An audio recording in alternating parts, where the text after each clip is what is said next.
So, once upon a time. They say that's the best way to start a talk.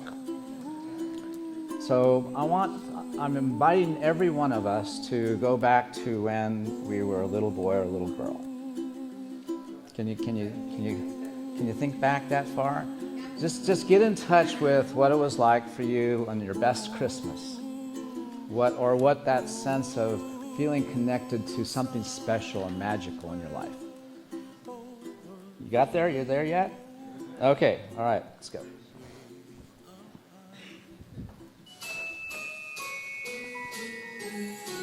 An angel came to see Mary. She was doing laundry, and then the angel just appeared and she was really scared. So Gabriel was like, Mary, you're gonna have what? I can't say it. Mary, you're gonna have a baby. You're gonna have a baby. You will call him Jesus. And then Mary was like, I'm not gonna have a baby yet. I'm only a teenager. I'm not married. Joseph, that Mary is not lying. You are having a new baby. They went to Bethlehem, which is Joseph's old town. They ride a donkey. Not a camel. Oh, not a camel. She said, this donkey's fast. They tried to go to a hotel and they asked the keeper for a place to stay. The keeper said, we have no rooms. Literally, no rooms. So Mary and Joseph walked away sadly, but then he said, the only place here in Bethlehem that you can stay is a stable. And then he just pointed the way and they followed. When the shepherds were taking care of the sheep, then they saw angels. The angel said, a new baby is getting born, who is King of the Jews. The angel was singing.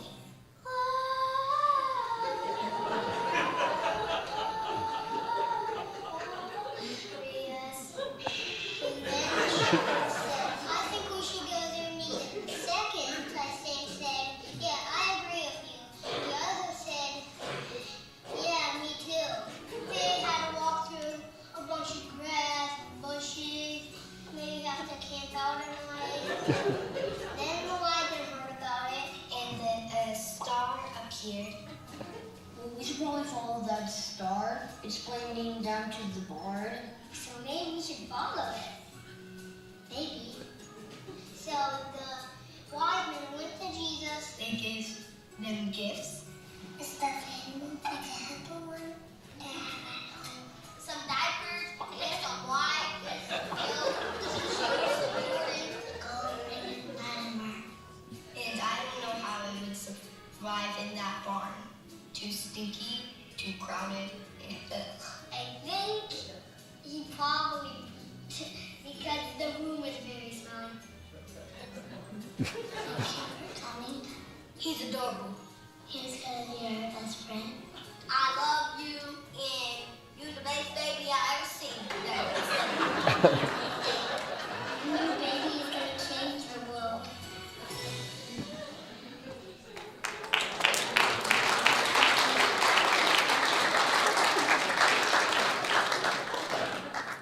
So that was fun, wasn't it? So it's complicated, isn't it? I mean, really, when we think about it, it's not only a time when we can get in touch with that inner child and reconnect to the magic of this holiday season and be inspired by the hymns and the music and the decorations. But in the midst of all of that, there's all kinds of life experiences that people have. And including in our spiritual community, right now we have people going through loss, through struggle, through illness. And it's sometimes a challenge to kind of allow the season to really be uplifting and inspiring when the reality of our life, it's complicated. It's filled with all kinds of conflicting messages and ways in which we're supposed to be. And if there's family involved in that chemistry of complication. You know, it makes it even a bittersweet sometimes dynamic as well. And when we have relatives that are far away, there's all kinds of things that make this season both special as well as a challenge, as well as something that makes it complicated. And I believe that part of what also feeds into that sense of Christmas being complicated, especially when we invest a lot of energy in the hope that this season brings us into relationship to.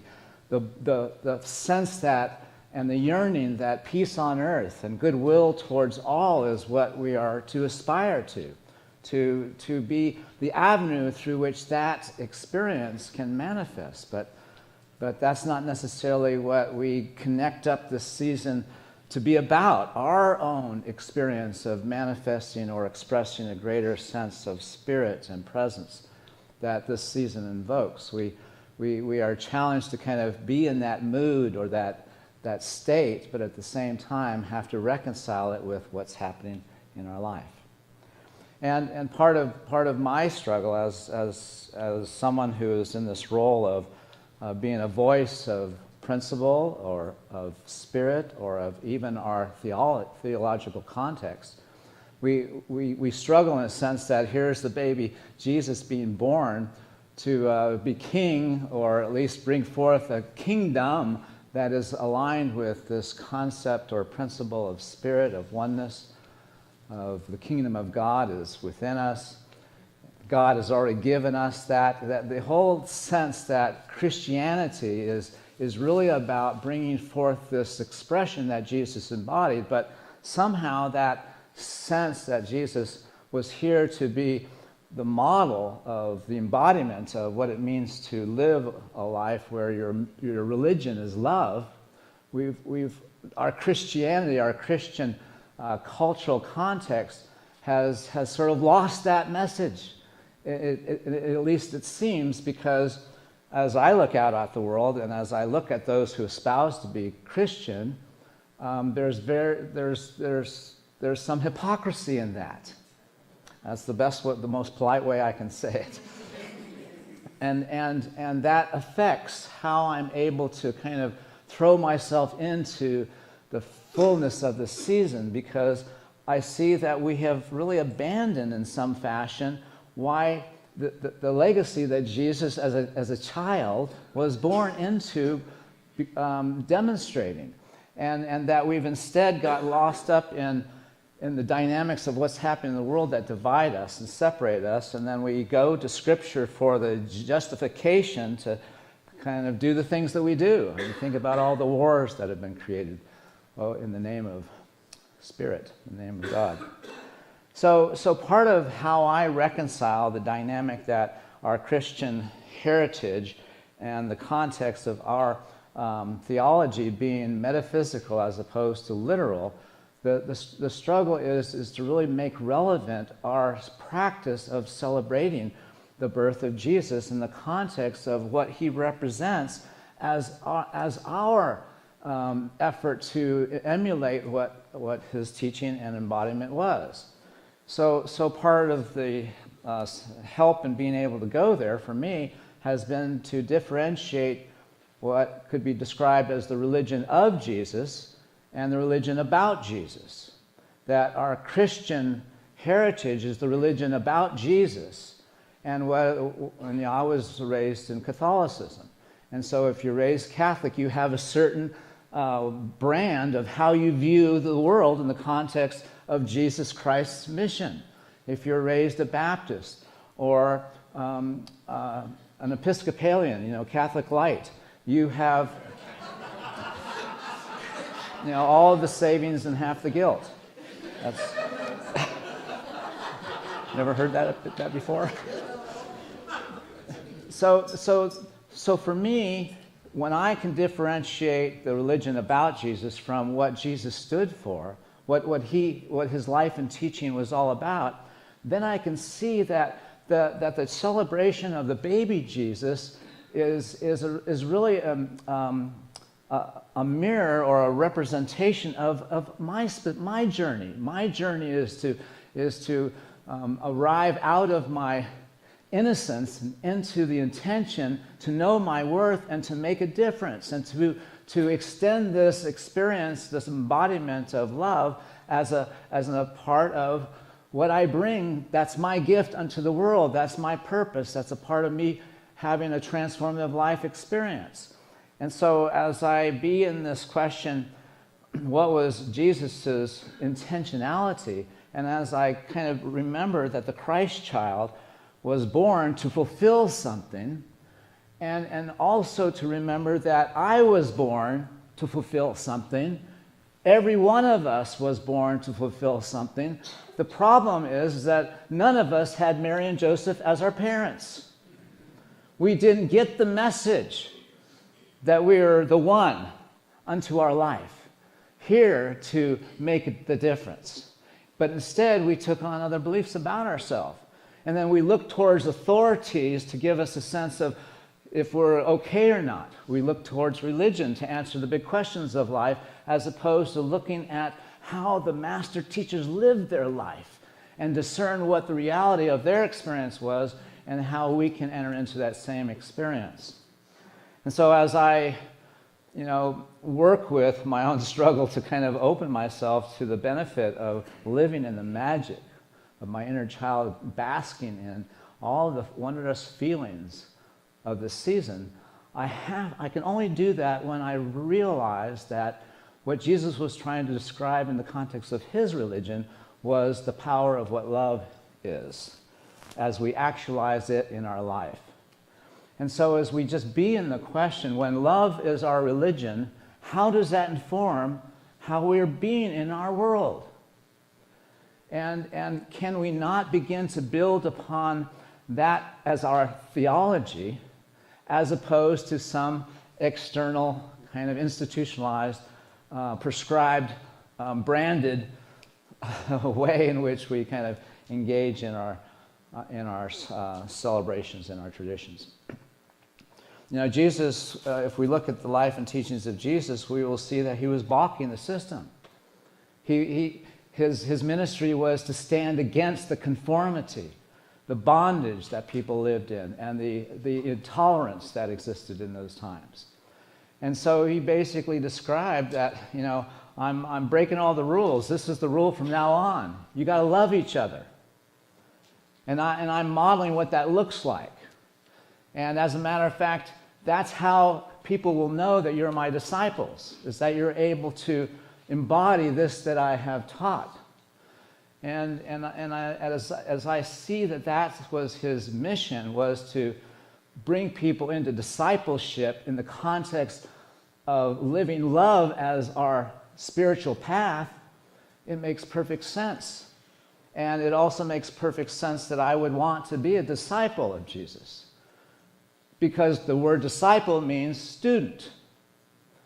And to recognize that I have to be taught how to live as love being embodied. I have to learn how to do that, because I haven't been able to figure that out all by myself without having a sense of discipleship. But Jesus is not the only teacher I have in my life. Dr. Joe, I'm a disciple of his work. I'm a disciple of Ken Wilber's work. I'm a disciple of my Tai Chi teacher, Master Steve Wong. And as I've looked at my journey, I have needed masters in my life to guide me. And so discipleship is not an aversion, but when we recognize that in our effort to really inhabit the reality that this season calls us into owning and accepting, we have to be able to enter into that intentionality with sincerity, with desire, with a sense that we're called to make a difference. One of the differences that we need to kind of recognize is that absence of having love as our religion, everything that we do to ourselves comes back to us, in the sense that, as Jesus says, that's what you have done to the least of my brothers and sisters, you've also done unto me. And when we live in the awareness of love as our religion, that is not just a slogan or a principle, it is a guiding reality. We wouldn't want to do something to someone else that we would also not want for ourselves. It's more than the golden rule. It's enabling us to have a sense of what matters most in any given situation, because whatever we put out is really coming back to us. So we're either putting out our Carmageddon, or we're living in the reception of what happens when we're just a witness to love at work in our life. There's another dimension of this that calls us into doing stuff. We have to do this work of living our religion. Religion is not a passive acceptance. It's rather, when we use the expression, I did this religiously, we understand what that means. We've gone beyond just the casual intentionality, but we've taken on something because our life depends upon it. What if our life depends upon our doing, our being the avenue out of which something comes forth that could not otherwise be a necessary good unless it came from the context of who we are in our heart of hearts, coming from love. And let all that you do be done in love. And what if we were just to let that saying be the context for all of our actions?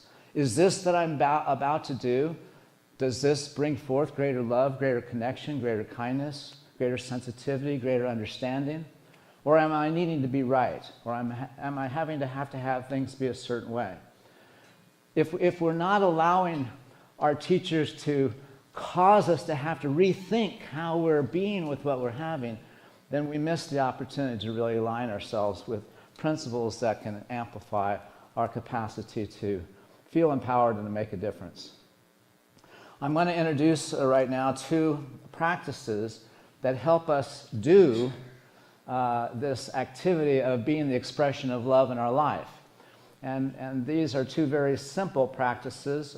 They come from the Buddhist tradition, but they really embody the essence of what Jesus is calling forth in us, and that is to love one another.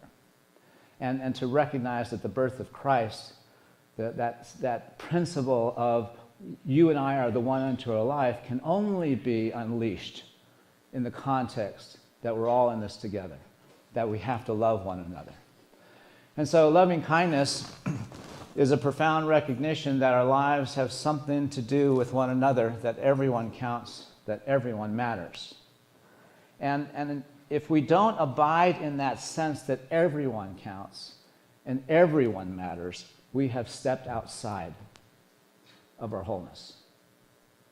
And the way back into the sense of feeling our sense of connection, our oneness, the interbeing, this dimension of ourself that is complete and full, is to begin to affirm that principle and truth and extend it beyond ourselves.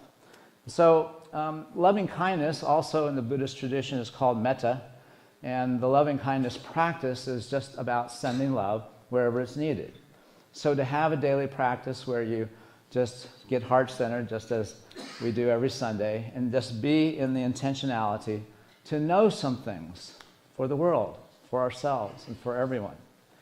May there be peace on earth.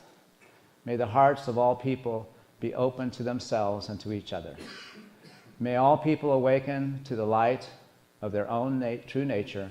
May all creation, bless you, be blessed to be and to be a blessing to all that is. And there are various forms of loving kindness meditations. You can just Google and you'll have a lot of different versions of it. But it always begins with the understanding that there's me and then there's the rest of us, and we really all want the same thing. Just as I want to be happy, may all beings experience happiness. Just as I want to be free from suffering, may all beings be free from suffering. Just as I want to experience fulfillment, may all beings find fulfillment in their life. And to be able to recognize that energetic alignment opens our field, and we allow ourselves to be connected to influences that are not of this world. And some of you know what I mean. When we connect up to to the field of infinite possibilities. When we connect up to divine intelligence, we connect up to the dimension that is literally the angelic realm. And if you want to believe in that sort of thing. And there are times that I want to believe in that sort of thing. The other practice is called Tonglen. And let's see, I thought I changed this slide, but anyway. Tonglen is a process of really dealing with the pain and suffering that we experience and that we witness in the world. And to recognize that part of our challenge, part of our work is to be present to that and to be with it in such a way as that we enable those who are in that experience, including ourselves, to somehow be lifted up with love, compassion, empathy. And so while on the dark side of our human experience we can feel pain and suffering, fear and anger, on the light side of our human experience we connect up to spirit, where there's love, there's joy, there's forgiveness, there's empowerment. But it begins in this context of a practice that helps us unpack the dynamic and helps us focus on what is essential. So here it is, so I can read it. Taking in the pain and suffering of ourselves and others and sending out happiness to all. So that's what we're doing. And there's really two aspects of this practice, and it has to do with breathing in and breathing out. Breathing in what is painful and what is unwanted with a sincere wish that we and others be free from suffering. And I just invite you to feel that right now. To feel that we can be in the presence of pain and what is unwanted and be in that same experience, that sincere yearning and hope that ourselves and others be free from suffering. And then the second step is to drop the story that goes along with the pain and to open our hearts to what arises. Exhale and send relief from the pain with the intention that we and others be happy. And as we get into this intentionality to be present to the suffering of life, we'll see that that was something that Jesus did as a part of his ministry. He was present to those who were suffering. And it wasn't for the purpose necessarily of freeing them from the suffering in the sense that that was his job, but part of the job was to allow love to find its way into people's lives. And just to be the way of love in another person's life is a gift. And it's not that we have to fix or do anything, we just have to be willing to be present and breathe into that presence in the sense that all is well. Come unto me, all ye who are burdened and heavily laden, and I shall give ye rest. For my yoke is easy and my burden is light. It's that's the nature of love. And that's the nature that enables us to recognize our own worth as we're able to give expression to that.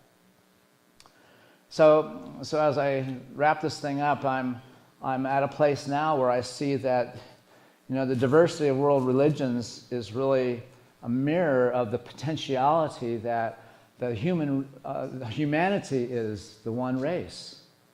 And in that spirit, I can let go of all the ethnicities there are in the world without diminishing or feeling a sense of loss, because all the ethnicities comprise the humanity that we all embody as one race, the human race. And if that's the meta reality, our oneness, we're all in the same humanity, then religion, the love is our religion. It has to be that way, because that's the only way that we can honor the humanity as our race, as our common ancestry.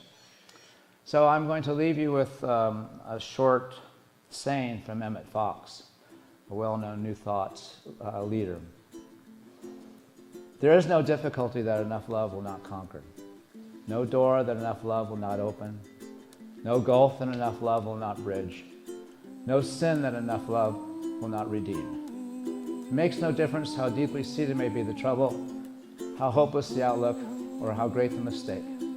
A sufficient realization of love is enough to dissolve it all. If only you can love enough to be the most powerful beings in the world. So, remember, love is the reason for the season. God bless you.